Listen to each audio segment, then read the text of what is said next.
So as we sit here, I'd like to put a little question mark into your mind and like you to ask yourself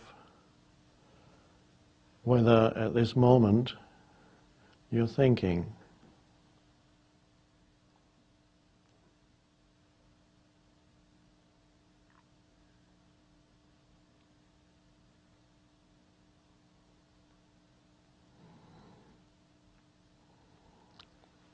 So, you will know the answer, and try it again. I'll stop speaking for a few seconds, and just be alert inside yourself to find out whether you're thinking, because usually you don't even know that you're thinking, you are the thinking.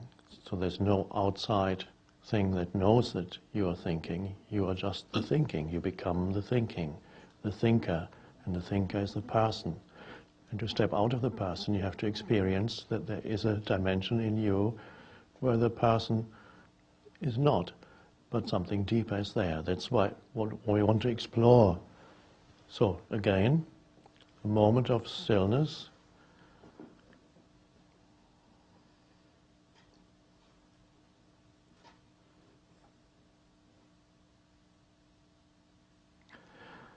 In the Power of Now, I talk about a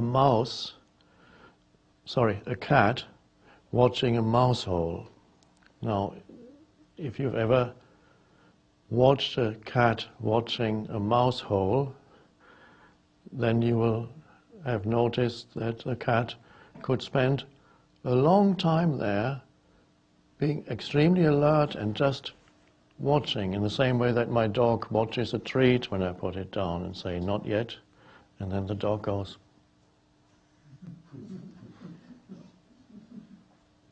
And so the cat watches the mouse hole, is in a state of complete attention. So one spiritual master, I believe it was a Sufi master, said his teacher had been a cat. When he was asked who had been his spiritual teacher, he said, a cat, how is that? And he said, I watched a cat watching a mouse hole.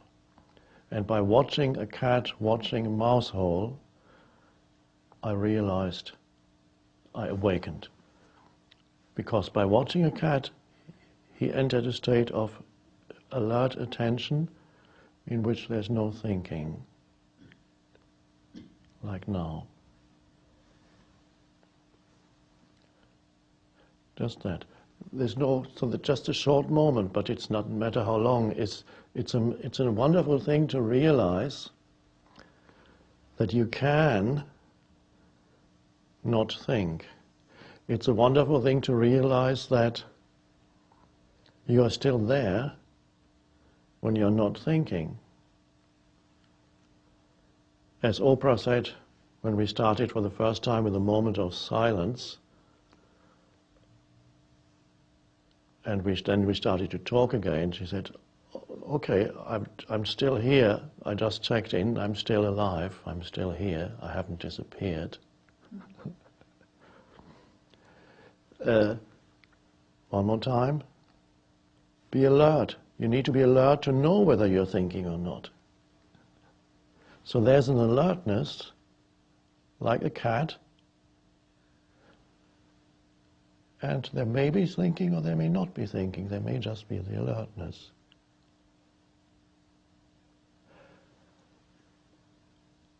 I also mentioned in the Power of Now that another question you can ask yourself is, what's my next thought going to be? I'm going to just watch out, see what the next thought is that's going to come into my mind. And if you're very alert, it'll be quite a while before the next thought comes. But the moment the degree of alertness decreases, thoughts come flooding back in. Interesting experiments you can do with yourself and your mind. Now, from the point of view of the usual thinking mind,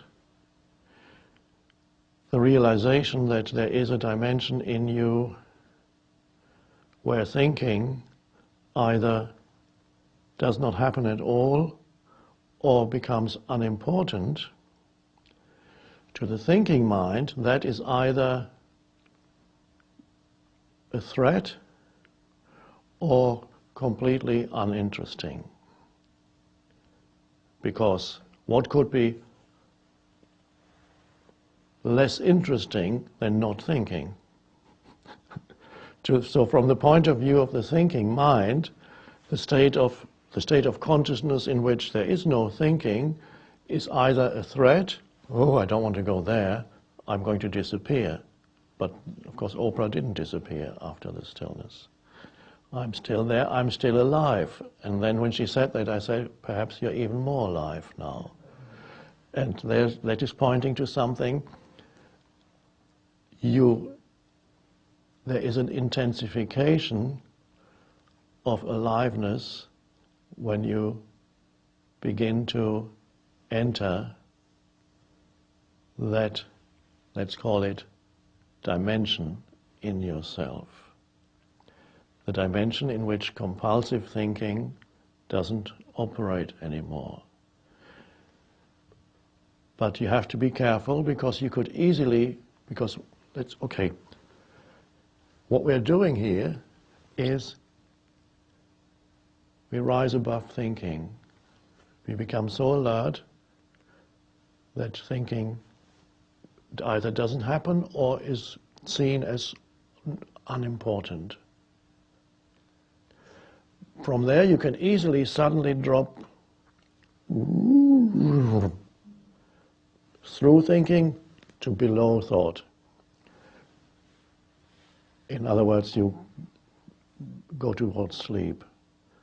So when you stop thinking, there's the alertness. Here's the thinking level. That's the normal level for most human beings while they are awake, and even when they dream, they're still going on. Here's the thinking level. Underneath the thinking level, there's consciousness. Above the thinking level, there's consciousness, and even within thinking, there's consciousness. Thinking is an expression of consciousness, but there are infinite varieties of manifestations or expressions of consciousness. This flower is an expression of consciousness taking on the form, this beautiful form, incredible beauty. Consciousness being born into forms. And consciousness, not all consciousness is form. There is a dimension of consciousness that is formless, out of which all forms come, the ground of all being. And that's what we are exploring here. Thinking. You rise above thinking, or you fall below thinking. My dog is below thinking. Now, that doesn't mean that the dog is stupid. The dog has its own intelligence, and in some ways, the dog is superior to humans, in some ways. For example, it's more joyful than most humans, has more fun than most humans, lives more intensely in the present moment where life is than most humans, doesn't worry like most humans do, and is loving towards all beings. Some dogs are loving only towards certain beings, but our dog is loving towards all beings. But the dog doesn't think. The dog is conscious, but there's no conceptual thinking. I'm sure the dog doesn't have thoughts. The other day, the dog was in the bedroom in her little house. Quite late, it was already night. The dog was already sleeping, and I was still doing things near the door, the entrance door to the apartment. I was opening the sliding door and looking for something in my coat. And when the dog heard the sliding door near the exit, she came out. She must have woken up and heard a noise, came out running to see what I was doing, whether I was getting my coat to go out. So she came running, and then for 10 seconds the dog stood there looking at me and realized I was just taking something out of a pocket and I wasn't going out. So after 5 seconds the dog must have realized I wasn't going out and went straight back into her house and back to sleep. Now, did the dog begin to think in her house, oh, I can hear he's opening the sliding door to the wardrobe. I wonder if he's getting the coat out to go out, and then I need to have a look because he may leave me alone here. Okay, I'm going to have a look to see what's happening. And then the dog would go and look, oh, what's he doing there? Oh, I think he's just taking something out of his pocket. He's not going out after all. Why did I bother to come out? I might as well go back to sleep. Now, I'm sure that's not how it happened, but that's what would have happened for a human doing that. Now, the strange thing, how would that happen for a dog? The whole thing must have happened without conceptualization. There was a listening to the noise, and there was a sudden knowing that that noise of the door could mean that I'm going out. And then there was just getting up, running out, without, I'm sure, although you can't really get into the dog's mind, I've tried, I'm sure it was without any decision-making process or mental commentary. There was just an immediately response to a situation, and then there was a recognition of what was going on in that situation, and immediately not a decision to go back to bed, but just a going back to bed. So there was consciousness there at work, but not through conceptualization. And for humans, of course, it would be usually different. There would be, as you're doing that, there would be the running commentary that I just mentioned, if the dog had a human mind.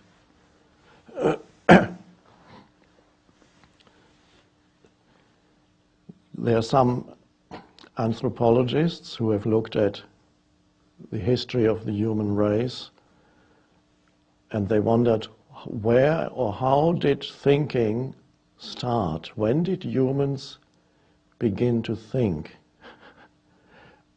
And it seems likely that at first there was no conceptual thinking, there was only thinking in images. So when they closed their eyes, they could suddenly see certain images of things that had happened or things that they imagined. So when the moment they closed their eyes, certain images would be there, and when they opened their eyes, they still lived very much like the dog, just an immediate response without the interference of conceptualization. And then thinking started. And there's one anthropologist who has put forward the theory, he has some evidence for it, I forgot what the evidence is, but his theory is very controversial. But I believe, however, that he may be right. He believed that at first, when thinking began to happen in humans, and thinking in the sense of words in your mind, those humans at first thought that some entity, a god or a spirit, was talking to them. And so the voice of the god or spirit that suddenly appeared in their head said, oh, you better go to the lake and make sure that you catch another fish. And they would go, oh, why is there no fish today? So somebody is talking. Why don't you go there? There might be a better catch there. Okay, thank you. I got a message. I should be going there. It was their own thoughts, but for a long time, because it was something new, they didn't realize that these were their thoughts. They believed some spirit helper, something was telling them to do something. And then, of course, sometimes it might also be the same kind of voice that is telling these days the terrorists to go and shoot people. You must shoot these evil people. Go, do it. Oh, okay, I'll do it. No idea that they are obeying something that is in their own mind. And so that's how it all started, and then thousands of years passed, and now we have human beings who are completely identified with mind.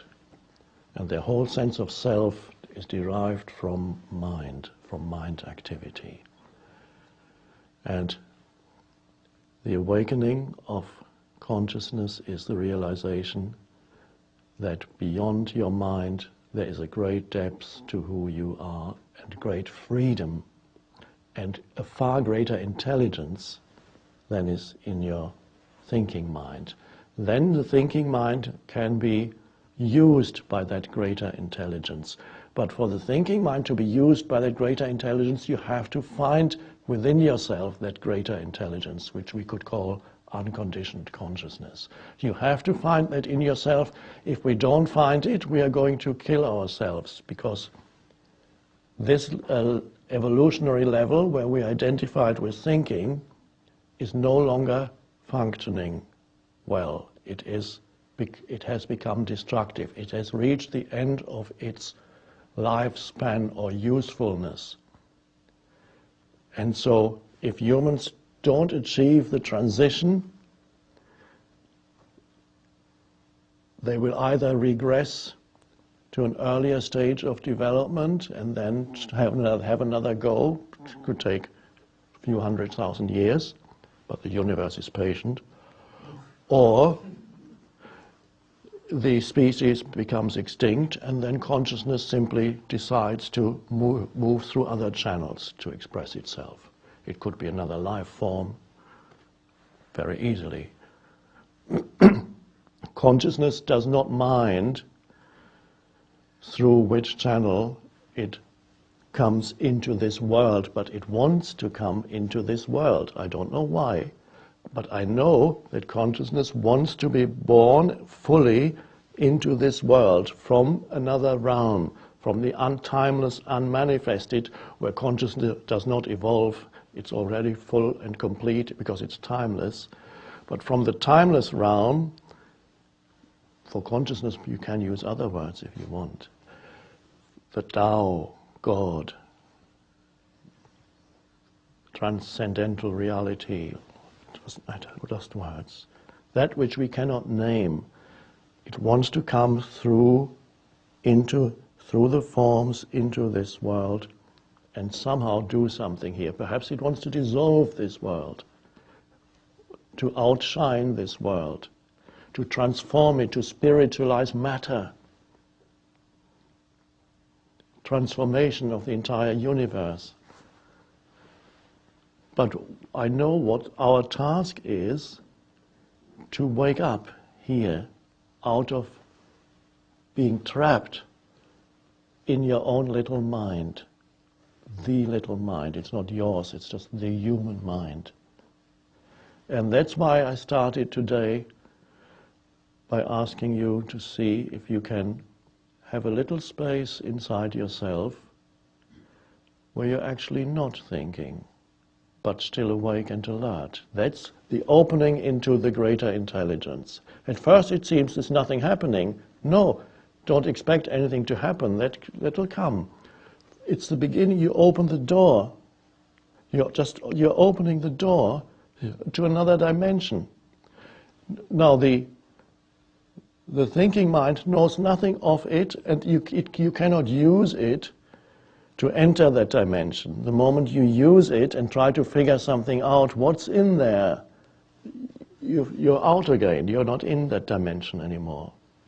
We are opening the door to another dimension of consciousness within ourselves.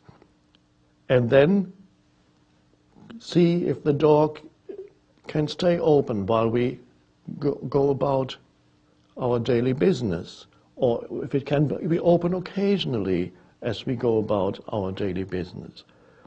And from the point of view of the mind, it's not interesting because there's nothing. To the mind, it's nothing. And that's fine. To the mind, it's not interesting. And of course it isn't, because when you're not thinking for a moment, nobody could possibly call that interesting. It's deeper than interesting. But at first it might appear well, there's nothing there, there's nothing happening. But you have to persist and see, wait a little, and see if you can enter that dimension more fully. Just you open the door, and first of all you experience not so much a positive thing, but an increasing absence of negative things, all the negative things that are continuously produced by the thinking mind, by unnecessary thinking. So as you bring that dimension into your life, you experience an increasing absence of the negativity that is normal when you're totally trapped in your mind, all the negative thoughts that go through your head and that the emotions then respond to. So our destiny is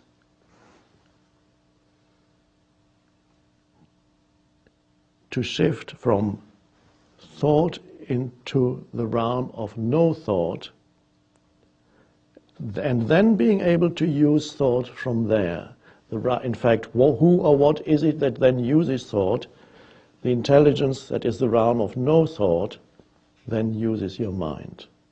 And then you become productive in this world. You contribute something truly new to this world, in whatever form. Whether you're an artist or a writer, or you work with people, or you are engaged in some organization, what you then make a very different contribution, because it's no longer ego-based. Ego is the unobserved mind, the mind without awareness, that you mistake for who you are, me, the person. And it's a dreadful thing to live your entire life never going beyond the personal dimension, never seeing the transcendent dimension in yourself and in the world. So it's essential then to no longer be trapped continuously in thought. And don't expect results from the dimension of no thought. It could be a while before there's any tangible result on an external level. In other words, that you suddenly write a masterpiece, or you suddenly become a great performer, or suddenly you help thousands of people with this or that, and become a beneficial influence in this world. It could take a while, and we don't know what form it'll take. It may not happen immediately, that as you begin to enter that dimension occasionally, and then the mind says, you see, nothing is happening. I've been practicing being free of thinking for a few months now, and my life hasn't changed at all. It's still the same. In fact, it's become less interesting because I worry less. Of course, worry makes your life very interesting, and it gives you the impression that your life is so important. My life is so important that I'm worrying all the time, and these are very important things I need to worry about.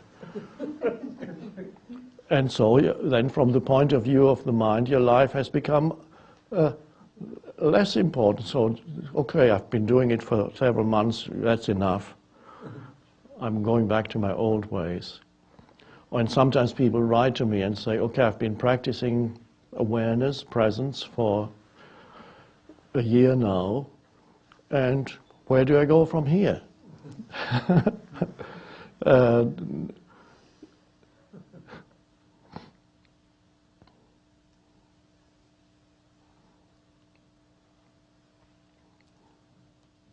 There were years when I lived mainly in the state of awareness without many tangible results. Occasionally I would help people, that was very nice, I enjoyed that. Help would, not I would help, but help would come through that opening.